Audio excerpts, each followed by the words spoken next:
In a striking Oval Office meeting on Thursday, US President Donald Trump stirred controversy by suggesting that Ukraine and Russia should fight for a while before the US intervenes to broker peace. The remarks came during talks with German Chancellor Friedrich Merz as the Russia-Ukraine war, now in its third year since Moscow's 2022 invasion, continues to claim lives and destabilize the region. Trump compared the conflict, which has killed tens of thousands and displaced millions, to a playground brawl between two children consumed by hatred, an analogy he said he shared with Russian President Vladimir Putin in a phone call Wednesday. Sometimes, and this is me speaking maybe in a negative sense, but sometimes you see two young children fighting like crazy. They hate each other and they're fighting in a park. And you try and pull them apart. They don't want to be pulled. Sometimes you're better off letting them fight for a while and then pulling them apart. And I gave that analogy to Putin yesterday.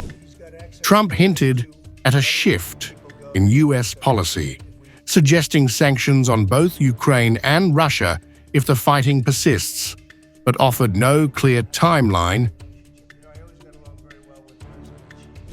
Yeah, it's in my brain, the deadline. When I see the moment where it's not going to stop, and I'm sure you're going to do the same thing, will be very, very, very tough.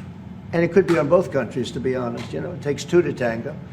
But we're going to be very tough. The comments raised concerns, diverging from the US's traditional support for Ukraine, which has received billions in aid to counter Russia.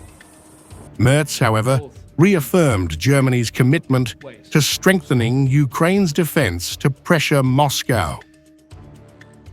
And my personal view is clear on that. We are on the side of Ukraine, and we are trying to get them stronger and stronger just to make Putin stop this war. And this is our. The first in-person meeting between Trump and Merz highlighted a transatlantic divide. While both leaders want to end the war, Trump's hands-off stance contrasts with Merz's call for immediate action to support Ukraine and stop Russia's aggression. We are both looking for ways to stop it very soon. And I told the president before we came in that he is the key person in the world who can really do that now by putting pressure on Russia. As the war grinds on, Trump's remarks raise questions about the future of Western support for Ukraine, with global attention focused on the path to peace.